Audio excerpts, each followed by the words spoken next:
Boa tarde, todos. Welcome, everybody. We're going to inject a bit of life into this room. I know it's towards the end of the day. We've got Superbox sponsoring at the end in the VIP lounge. But we are here today to talk about sports betting integrity. And sports betting integrity is one of the 4 universal standards that Siga has. They are unique in that, unlike the other standards, they are addressed to 4 recipients. And we've tried to get the 4 different stakeholders into the room today. Obviously, the first set is addressed to sports, so great to have Stephanie from UEFA. There's some standards specifically from an operator's perspective, so Rapaggio and your role at BetClick as well. And then we've got Matt and Martin, they're here and who are from, both of them are Siga members, Epic Risks and Gamban. So we're going to go straight into the questions, and I'm going to start with Stephanie from UEFA. Just to set the scenes, what are the biggest integrity challenges faced by European football in the field of sports betting?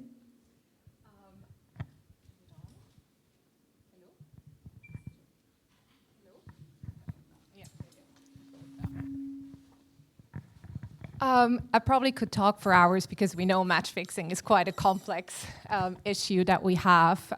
But I would say one of the most important challenges that we unfortunately still face today is that we see a lack of cooperation between the stakeholders on national level. And this also comes with a lack of financial resources, manpower, expertise.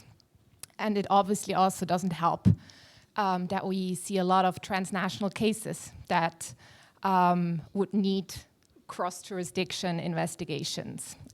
We obviously try to tackle this at UEFA. We see this problem as a very serious one. So, for example, we organize regional workshops where we bring football associations, but also all the other stakeholders together to talk about specific cases and improve the processes that we have at national level.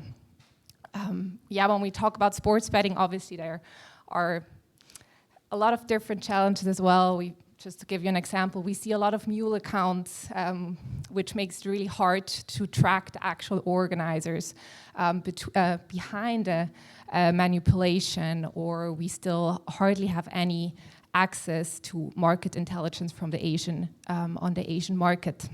But we constantly try with our football associations to get more intelligence, have better experts within UEFA and also with the football associations to tackle these issues. If we can get the other mic fixed, that would be great, but we will pass it down, and we have one here. Bringing you, Ricardo, in, gambling, it's a controversial topic for many, with the risks highly publicised. But there is also the counterpoint to consider of what added value gambling brings to the sports industry. Give us the bright side of sports betting, and what's the positive perspective from your side? Well, first, Katie, thank you so much for having us here and for the ability to explain our perspective, the sports gambling perspective. So before answering your question, please allow me just a little bit of context and 2 myth bustings. So the first one, the context is in the Portuguese regulatory model, there is only bets against the operators, so no peer-to-peer or exchange betting. So when you place a bet, you're placing a bet against an operator. On the other side, it's us. So the first myth is, allow me, I knew this was going to happen. I have it. I have this aid here for figures. I want to make sure. No, don't worry. I just want to make sure that when I cite numbers, I know them, but there's some important figures in regards to our industry. I want to make sure that I get them absolutely correct. So one of the first myths is the house always wins. And this couldn't be further from the truth. When a gambler is placing a bet on the other side, it's the operator. If we don't know about match fixing, we're going to end up having a financial loss. So it makes absolutely no sense to think that sports betting benefits from match fixing. We lose. The second myth is even a more interesting one. It's if we don't allow certain competitions, if we don't allow certain types of bets, certain types of markets, bet types, it's okay. Well, in reality, what happens is, even if we don't offer these market types, for example, types of bets, they are already being offered in the black market. Let me give you an example I picked up yesterday, which I think explains this very clearly. So in the US Open match, T. Fritz against N.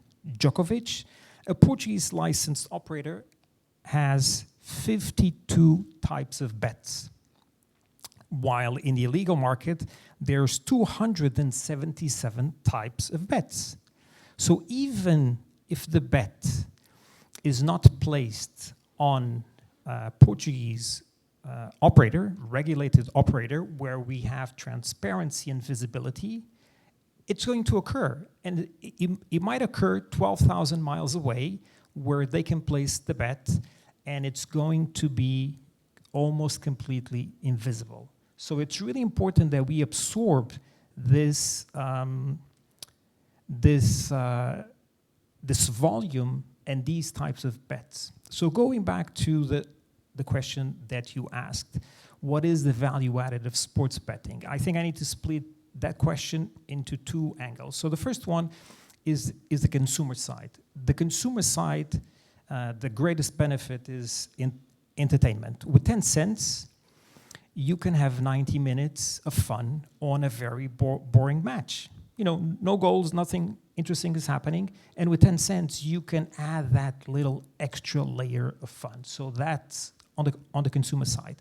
On the industry side, 37.5% of the revenue generated by the special gambling tax goes back towards federations. So considering that last year, over the last 2 years, the Portuguese operators paid 400 million in the special gambling tax, 37.5% of that, it's approximately 150,000 million that goes back into federations, into leagues, and ultimately into athletes.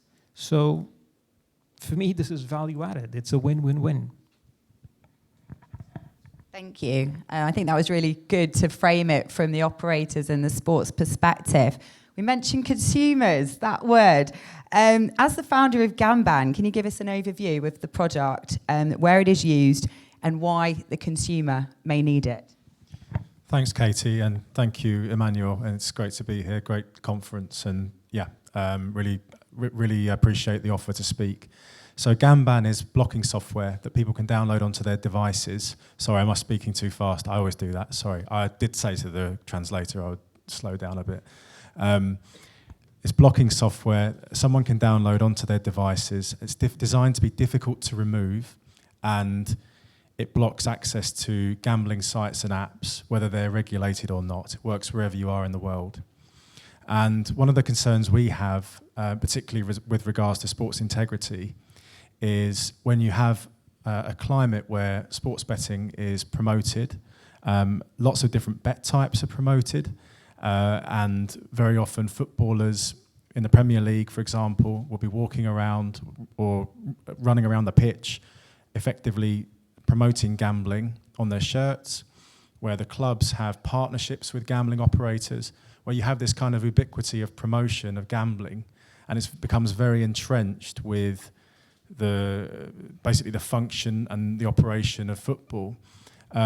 It's inevitable almost that some footballers will get addicted to gambling. They'll fall into gambling, they'll start betting, and there'll be a degree of gambling-related harm. And what we want to ensure is when that happens, footballers know where to go. They know that there is support there, that they can take action, and that crucially that there's a climate where they feel they can come forward. So if we take one of the recent examples of Ivan Toney, who plays for Brentford, and this is an example of a player that promotes gambling. It was, I think the sponsor was Hollywood Bets on the shirt, and obviously there was a lot of promotion of the operator around the ground as well. He got addicted to gambling, and he was betting a huge amount, and obviously it's a very high-profile case. You may have heard of it. He was banned for 8 months. Now, I think the sanctioning of players in that regard who have gambled, who have broken the rules, is obviously important, but we have to strike the right balance between sanctioning players who breach the rules and ensuring that there is a climate that means that they can come forward if there's ever a problem, if there's ever anyone's got a gambling addiction. I think it's very unfair for players to be expected to promote something constantly in the manner that they are, told they can't do it, and if they do it, to be banned from their job for you can't even train for that period of the ban. I think that the FA haven't really got the balance right there, and I think it's so important that sports governing bodies do get the balance right, because otherwise players are just going to hide it until it becomes a really serious problem, and when it becomes a really serious problem, that's when the integrity risk is exacerbated, because then they start to try to manipulate the outcomes of games. So let's ensure that players know where the support is. Let's ensure that they have the confidence to come forward if they've got a problem with gambling. And let's ensure we get the balance right between sanctioning the player and protecting them. Thank you. I think that was an excellent, pertinent point. Martin, protecting the players, it's exactly what Epic exists for. Can you give us a flavour of some of the services you're providing and a sneak peek into some of the big contracts that you've been winning recently? Yeah, sure, absolutely. I mean, first and foremost, thank you very much, Emmanuel and Siga, for giving us the opportunity to speak today, and Liga Portugal for hosting us this fantastic event. Yeah, Epic is a business consultancy firm, and we work around the world with governing bodies, we work with betting operators, and we work with sports teams and sports leagues around the world. And our place really is to, and we'll be doing this alongside Siga under the auspices of Siga Solutions.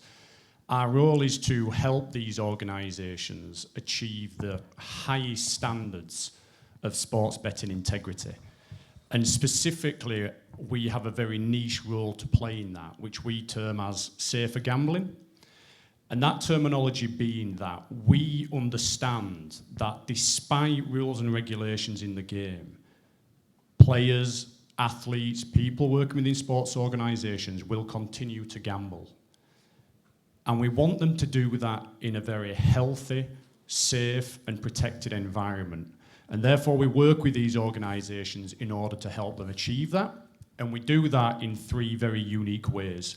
And these will be services that we will be offering through Siga Solutions to all their member network. And the 3 niche areas in which we work, the first is lived experience consultation. And if I just very quickly explain that term lived experience, as it might not be familiar to everyone. Lived experience means an individual who has actually lived through their own experience of being a gambling addict. So it's an individual who has also been an ex-professional athlete, so has been an individual who has been on the field of play, playing in front of tens of thousands of people, but through the period of their career, developed a gambling addiction.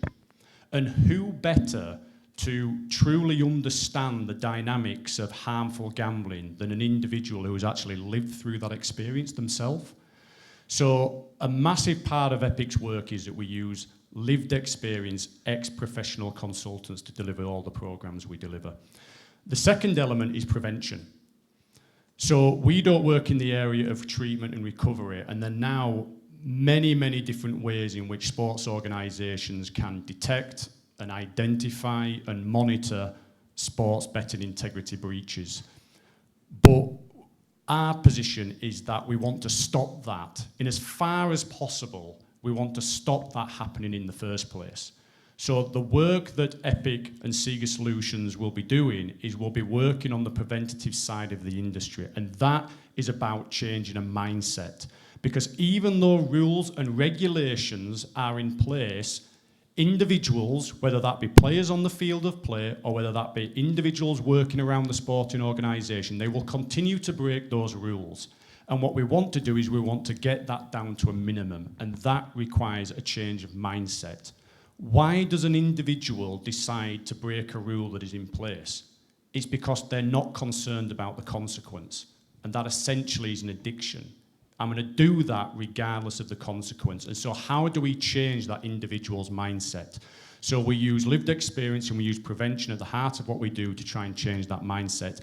And the third thing we do, and Stephanie mentioned it, which was about collecting intelligence and information and data, is we evaluate all the programs that we deliver.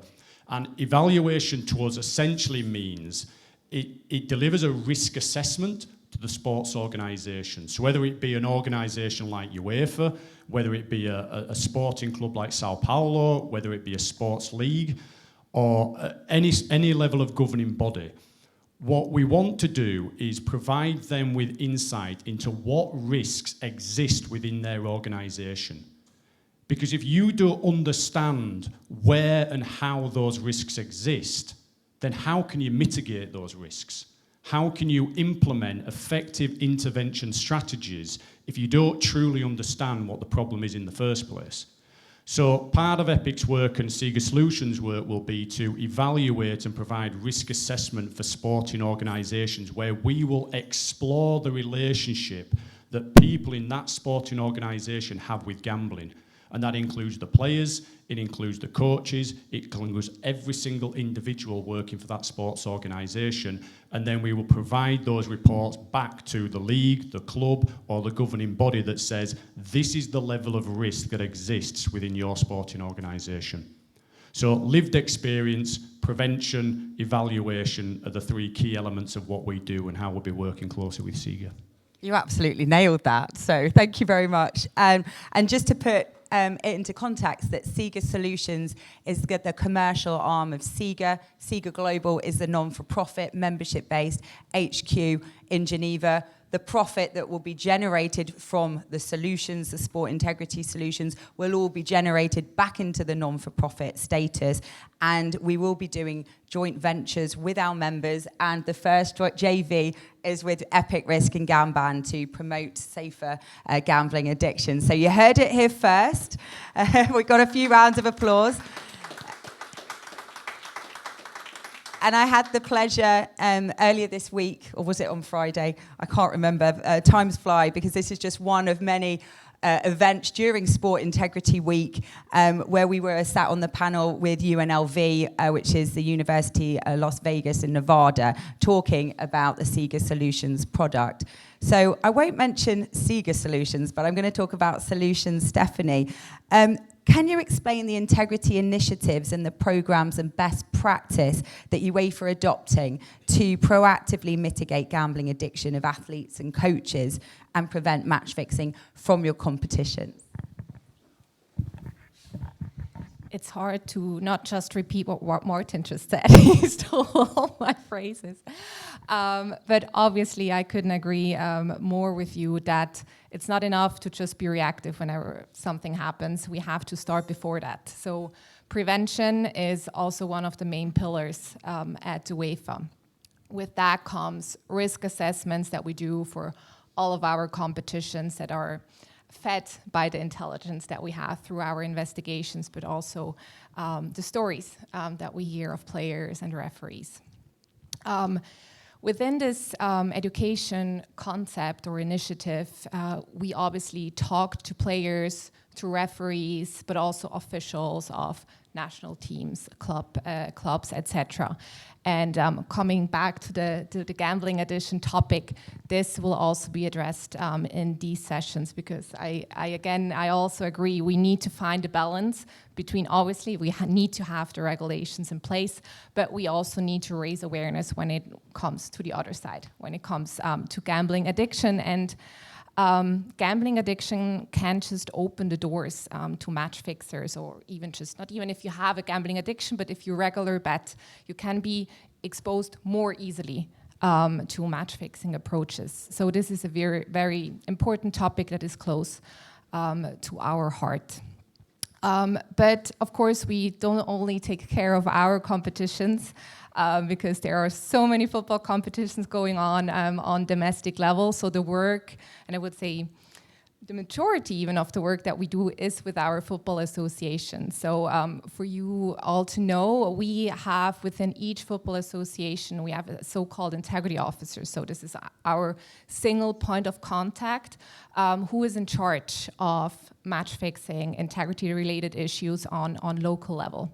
And we know the reality in many countries varies, right? The resources that they have, etc. But we try really to tackle the issue together with our integrity officers and to foster a universal basis for the fight with that. So we have many education initiatives also directed to these experts that we have on local level so that we can do it together with them. Thank you for that explanation. And having integrity officers locally is actually probably the gold standard for the Siga Universal Standard. So we hope to work with you in the future under Siga and Siga Solutions. Ricardo, you wear two hats. Obviously, you're here in the capacity of a PAJO. But can you share with us, from an operator's perspective, what are the programs that are in place to prevent gambling addiction? What third-party solutions are you currently using? Sure. Before I get to that question, I'm sorry, I need to make a comment to what Matt and Martin said, because I have a slight disagreement. So we love a debate. Yeah, I agree with most of what they said, except that we need to differentiate illegal operators from the regulated markets. In the regulated markets, there are, and specifically speaking about the Portuguese one, which is the one I know the best, we have already tools to be able to add the needed transparency and to ensure that that person who's playing is the one that we hope to find on the other side of the computer. There's identity verification upon registering of accounts. We ask for IBAN verification. I mean, there's a lot of steps. So it's a lot easier to identify who the person who's gambling actually is. In the illegal market, I mean, God knows who's gambling on the other side, right? So I do agree with what you said, but it's really important to give tools to the regulated operators to be able to absorb as much demand as possible so that we increase transparency and we have the right tools to chase match fixing or to deal with problem gamblers. Do you want to, just before answering the question, do you want to come back on that? Sure. I mean, every market's different. And in the UK, for example, in terms of illegal versus legal channelization, the legal market accounts for about 98% of revenues and traffic. So it does depend, I think, on the jurisdiction. I mean, with the Ivan Toney case, my understanding was that he was gambling with a regulated operator, and there ought to have been mechanisms through KYC, through Know Your Customer, to identify that this person shouldn't have been gambling. So I agree, channelization and ensuring that the consumers are directed towards the regulated market is really important, but I think the regulated market can still do more always, particularly in the UK context. And you're talking the Portuguese context, so that gives you a way out there. Right. No, it is important to understand that these markets are completely different. I think there's over 1,000 licensed operators in the UK market. In the Portuguese market, we've got 17. The market is, in terms of population, is 6 to 7 times bigger than the Portuguese market. So, I mean, the ratios are not adding up. I mean, the UK market is really, really populated with too many operators. So invariably, that creates an environment which is not very healthy. We don't have that in the Portuguese market. And going back to your question, I mean, we've been able to establish a sustainable gambling market, and I think it's really important to stress this out.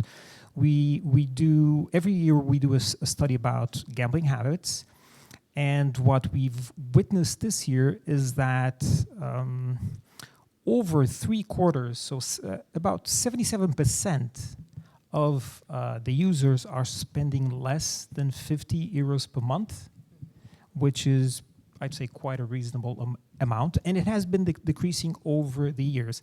We're a fairly new market. I mean, I think we're in the 7th year, so we're fairly new. Additionally, more than half of these players are playing about once per month or less frequently. So, I mean, I think this has got all the characteristics of a healthy gambling market. And we can do more. I need to agree with Matt. We can do more, and we are doing more. So in the Portuguese law, as I mentioned, the Portuguese law is already really robust in measures to prevent problem gambling. One of the first steps is really to identify who is actually playing, and that is possible in the Portuguese market. The sports betting catalog is limited. We need to make sure that it's vast enough to absorb the demand, but we should probably avoid amateur leagues, for example. All of that is offered on the illegal markets, but I mean, on the regulated offer, we do need to make sure that certain types of leagues or events are not offered. Thank you for those stats. Yeah. Really interesting. Martin, we're talking about different markets. I will go. Did you want to comment? Oh, okay. You're going to pass the mic. We'll all pass the mic. Then you can answer.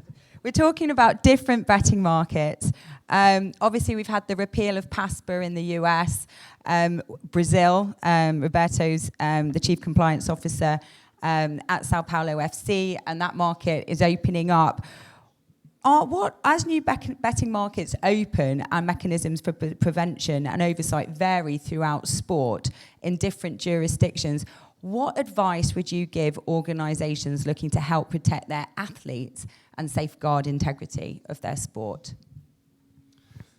There's numerous, so I'll try and keep it as concise as possible. But I would say the work that Epic has been doing across the last 10 years in professional sport, as I say, working with some of the biggest sporting leagues in the world, the likes of the Premier League, and then in other sports like the NFL and the MLB, the best examples of leagues achieving the high standards of sports betting integrity that Siga strives for, the best leagues or the best examples we have are those that, and Stephanie mentioned it earlier, they take a preventative approach to this. They recognise that now there's lots of different types of technologies and companies out there that will provide them the opportunity to monitor and detect and, again, collect this intelligence. And then that enables organisations to put rules and regulations in place. But it's actually about going beyond that. It's going further than that. And it's actually ensuring that individuals in their organisations are educated. They're aware of the risks that happen, that could happen. They're certainly aware of the risks of them going out of the regulated market into the black market, which nobody wants. I completely concur with what you're saying there, that is the worst case scenario always for everyone, that people move outside of the regulated market. So we want people gambling safely and responsibly in that market. But organisations should be implementing preventative measures, raising awareness and educating individuals to ensure that they know more about the risks that exist. I also think we should, as organisations and an industry, we need to invest more in understanding gambling addiction. Because I think if you better understand that and you better understand the dynamics of that, then you're going to more effectively implement intervention strategies. And that requires investment in research, it requires investment in the collection of data and technology, but what is it that drives an individual to gamble in excess? What is it that drives an individual to break those rules? So it's really, really important that we invest in that. I would say that don't be complacent. You know, again, whether it be a governing body, a league or a sports organisation, don't fall into the trap of thinking we have a rule in place and therefore we've done all we can. People in our organisation don't gamble in excess because there's a rule in place and there's a consequence. Don't be complacent enough to think that that fixes the problem. And I don't say that with disrespect to sporting organisations. I say that having experienced sporting clubs and sporting leagues say to us as an organisation, people in our organisation don't gamble because there's a rule that says they can't gamble and they are aware of the consequences if they do gamble. So it doesn't happen in our organisation. And we would argue that's going into the area of complacency and probably naivety. So don't be complacent. But I think probably the biggest thing that I would say and the biggest advice that we as an organisation could give is create a real committed culture within your organisation. Of course, you need rules and regulations, you need education, you need to research, but create a committed culture to sports betting integrity across your entire organisation. And what that means is it shouldn't be isolated to the legal and compliance departments or the player welfare departments. It should be extended to every single individual in your sporting organisation. Because what you want to do is you want to create an environment whereby people are made more aware, they're better educated, but most importantly, if they actually, through the education we deliver, identify that they might have an out-of-control gambling trait either within themselves or the people around them, you want them people to have the confidence to come forward and have that conversation. And if they work in an organisation where they think all that is going to be met with is repercussion and punishment, they will not come forward. So create the culture in your organisations that includes empathy and that includes understanding, and it encourages people to come forward and have conversations. And I think that's the best way that you'll achieve high standards of sports betting integrity. You mentioned the 3 R's: rules, regulation, reality. I'm going to say reality check. In terms of, what's your perspective, Matt, in terms of the 3 R's and, prevention? Well, I think just to echo what Martin said, it's not good enough to have rules in place because rules are very often broken. And I think having processes in place and creating a climate and a culture where people can speak openly about gambling-related harm, I think it's so difficult, whatever you do in any walk of life, to be open and talk about gambling-related harm or struggles you might be having with gambling. But if you're a footballer or a professional sports person and you know that your livelihood's on the line, that compounds that quite significantly. So as a consequence, I think the sports integrity risks are compounded as well, because then eventually that person becomes more and more addicted, they become more and more desperate. So I think it's so important that I think culture is really, really important. I think in creating that culture, I think has to go beyond the rules. That's changing culture. That's exactly why the Siga Universal Standards exist, is to bring about accountability and to change the culture and the mindset. And your president, Alexander Seferin, at our last Sport Integrity Week said, follow our trail, and is changing cultures. UEFA is a long-term partner of Siga, having signed an MOU with us in 2019. What impact do you believe the universal standards on sports betting integrity will have? That question's for Stephanie. There you go. Thank you. You were ready. I wasn't. I definitely think the universal standards for organizations that adopt them are a very good supplement to what we already have. I'm talking about Macolin Convention and UN conventions, but this usually is really on a high level with not that much detail and practice-oriented guidance for the organization. So I think, the universal standards really help to have a comprehensive framework for all the organizations involved. Brilliant. And we were just on the last panel, I don't know if you could catch it, Stephanie, Liga Portugal just got certified for good governance. So we'll be working with them. They scored bronze, and we'll be working with them to get gold in the coming years to come. And we mentioned, Ricardo, about the illegal gambling industry. versus the legal counterpart. From an operator's perspective, do you feel adequately protected by legislation, and what more needs to be done? Well, Good question. yeah. Currently, the short answer is no. Currently, there's about 40% of the gambling market that it's not being absorbed by the local operators. So that means that this is about 300 million in gross revenue that goes on to the illegal market every year. So this means the state is out of 90 million every year that could be going into the tax and reverting back, obviously, to the federations and other sports entities.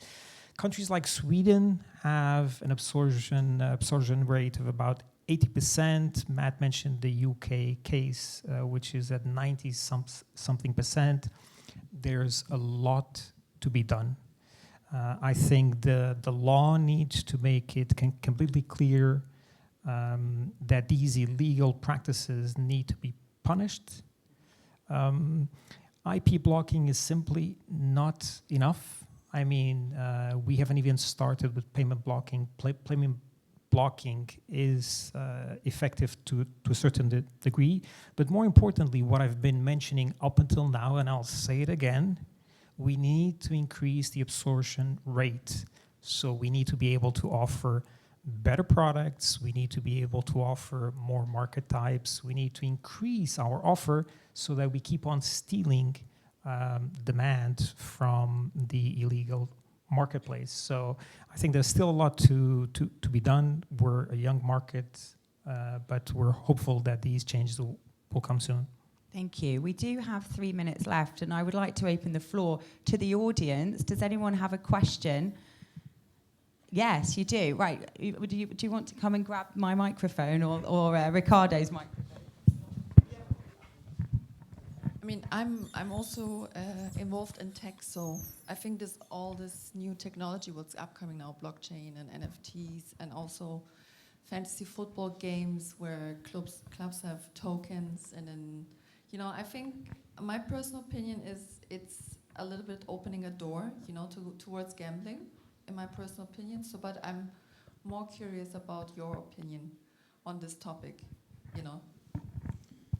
On new forms of gambling, so I mean, I think gambling exists not just in the regulated sense. Obviously, there's the illegal gambling operators, but there's also, I think, very new, innovative forms of gambling which aren't considered gambling. So even in Britain, for example, there's spread betting and contracts for difference and binary options and all sorts of things that are basically gambling but come under another guise. And I think that what platforms that you're talking about, I think So Rare is an example of one where it's effectively a wager on the price of an asset, a digital asset, going up or down, very much a speculative asset.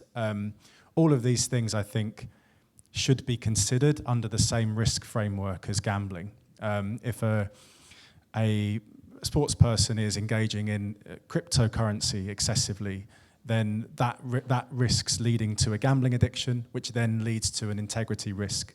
So all of these things, I think, have to be considered as part of that picture. Well, actually, what I'll say is I won't say either way, because it's not really my area of expertise whether it should be considered as gambling or not. So it would be an opinion which I won't give. But what I would say is that, as Matt was saying, if it's not considered gambling, especially as far as fantasy leagues are concerned, then children can do it. So the risk of getting this wrong is potentially catastrophic.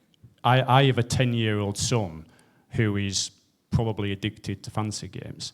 He's allowed to do it because he's not transacting money on it. But the dynamics of playing that game, you could argue, is teaching him the dynamics of gambling.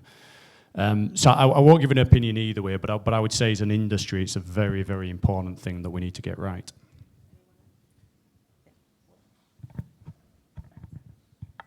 I'll just say keep your son also away from Instagram and TikTok. I mean, he used the same type of mechanisms to get people addicted, right? So Anyone else with a question?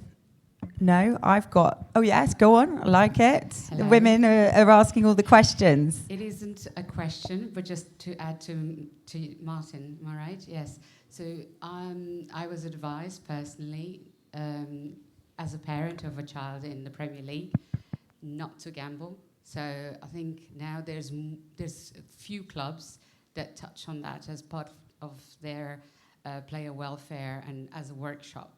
So I think it's really, really important, the awareness for the players, and that you also don't associate yourself, like as a family as well, not just the player, but as a family. And I think it's extremely important.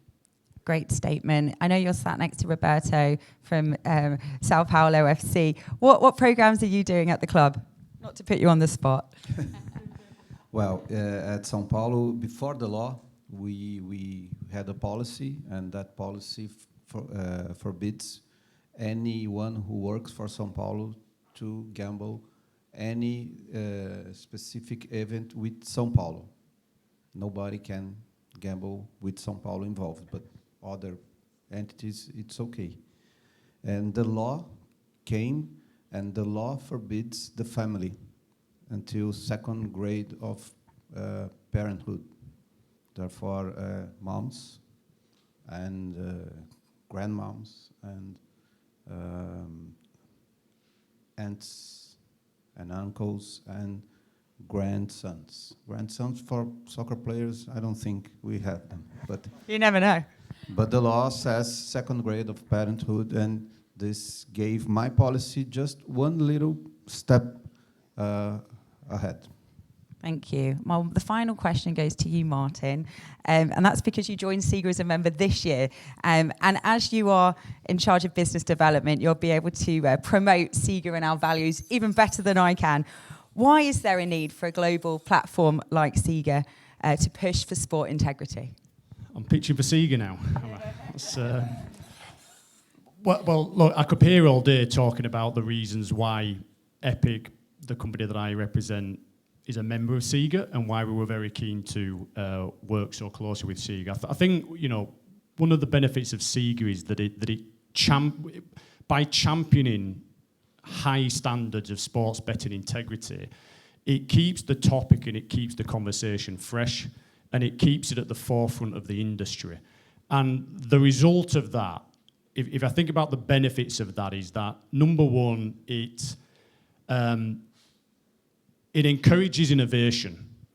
If we just use sports betting integrity as a tick box and say that we implement integrity and we've done it and we just sweep it under the carpet and the conversation goes away, I think what Siga does really well is it keeps asking the question and it keeps challenging the status quo around sports betting integrity.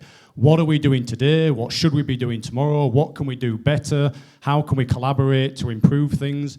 So I think having the conversation regularly and as passionately and as enthusiastically as Siga does on a global scale means that it remains fresh in the industry's mind, and that will encourage innovation. I think the other element of Siga is that it encourages collaboration. If you look at Siga as an organisation and all the different types of organisations that are members or committed supporters or will simply support at events like this, you've got governing bodies, leagues, sponsors, all sorts of different types of organisations. And that speaks to the idea that sports betting integrity is complex, right? There are millions upon millions upon millions of bets placed on sport, probably every week, maybe every day, I don't know. But that's complex, right? To get that right, that's incredibly complex. So to achieve high standards of integrity, it's going to require a lot of input from a lot of stakeholders, and it's going to require a lot of collaboration. I think Siga really champions that. I think the final thing I would say is that through the SERVS program and through the work that Siga is doing to uphold standards of integrity, it actually makes or it requests organisations to go above and beyond what they would normally do. So striving for bronze, silver, gold certification with Siga, what it's saying is be better. Always strive to be better and improve. And again, in a competitive market, all that means is that everyone's going to raise the level of sports betting integrity. So I think innovation, collaboration, and encouraging excellence are the three things that I think about when I think about Siga. I told you he could do it better than I could. We invite everybody to join the global movement, be the change and be the champion of sport integrity. Big round of applause for an amazing panel. Thank you very much and enjoy the rest of the conference. Thank you.